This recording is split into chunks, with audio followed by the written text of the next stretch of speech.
Hi, I'm Swarupa Seth, course instructor for Geotechnical Engineering 2. In this presentation, we will learn about types of various slope failures. There are four types of slope failures. First one is rotational failure, second is translational failure, third is compound failure, and the last one is wedge failure. Now we will find out what is slip surface. Slip surface is also referred to as failure surface. Here in this figure we can see a slope which is at certain angle with respect to the horizontal. Due to weakening of the soil mass would move down along the slip surface which is shown with dotted red line. And here in this picture we can see that there is a failure of slope along the surface which is referred to as slip surface.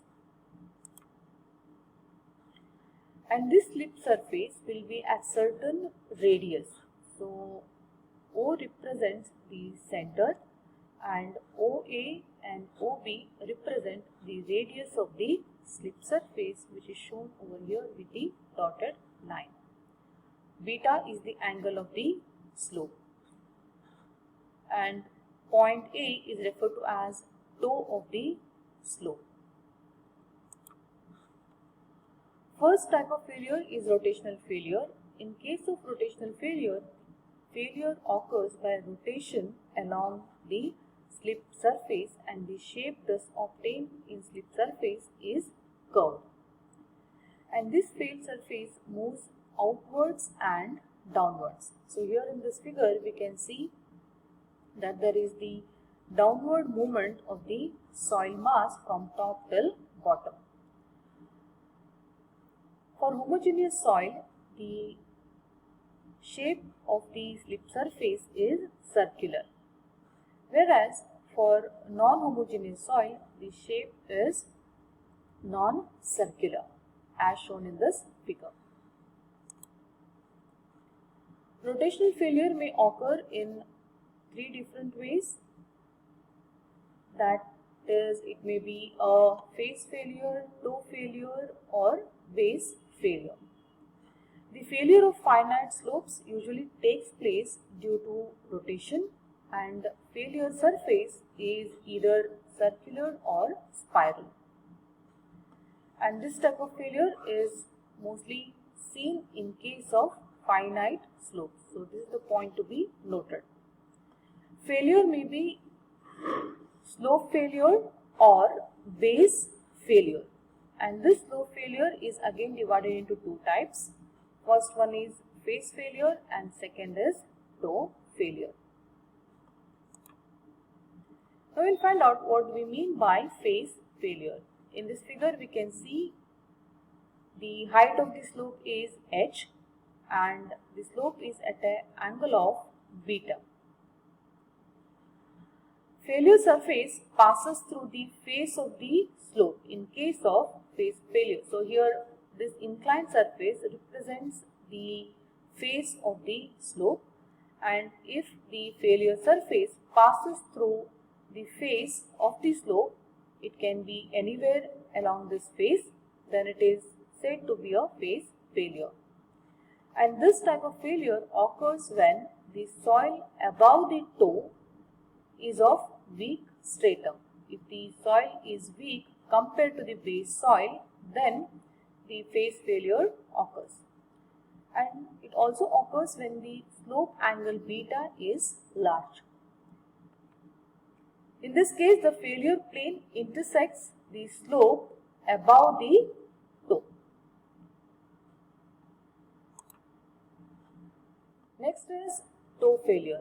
It is most common type of finite slope failure, and in this type the failure surface, which is shown over here, this failure surface passes through the toe, and it occurs in very steep slopes when the soil mass is homogeneous above and below the toe.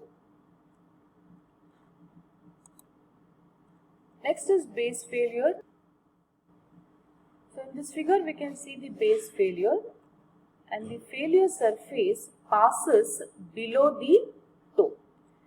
And usually this type of failure occurs in case of flat slopes when the soil mass below the toe is soft and weak compared to the soil mass above the toe.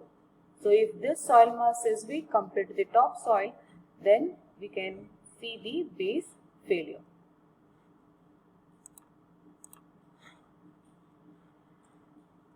Here h is the height of the slope and h plus d represents the total depth of the failure surface.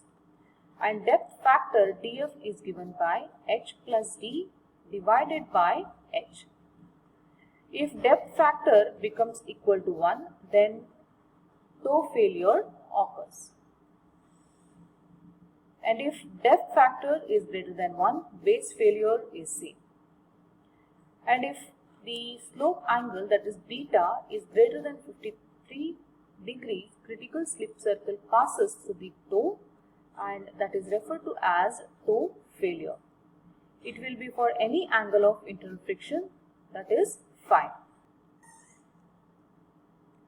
When the soil along the slope has similar properties up to a certain depth and soil below this layer is strong or hard stratum, the weak topsoil will form a parallel slip surface when failed. This type of failure can be observed in slopes of layered materials or natural slope formations. Next is compound failure.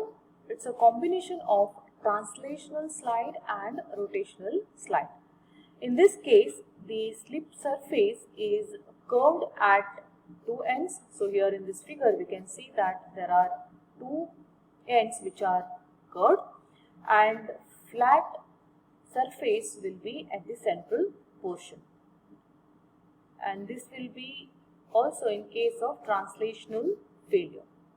So hence it is a combination of translational slide and rotational slide.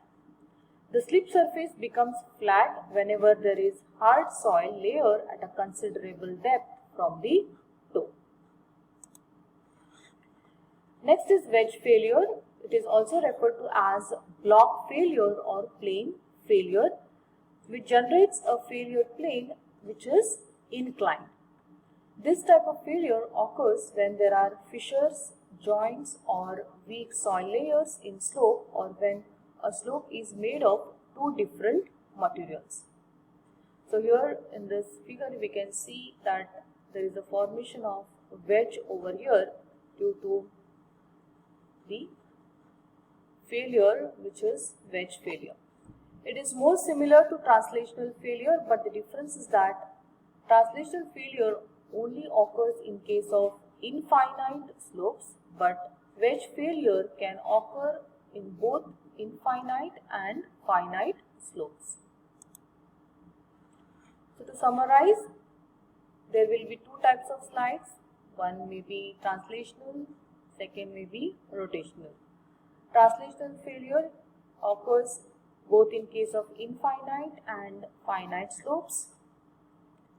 In infinite slopes, the long plane failure surface is observed, whereas in case of finite slopes, plane failure surface is observed.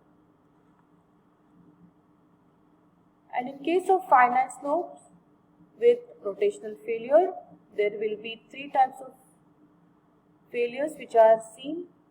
First one is face failure, second is toe failure, and the third one is base failure. Thank you.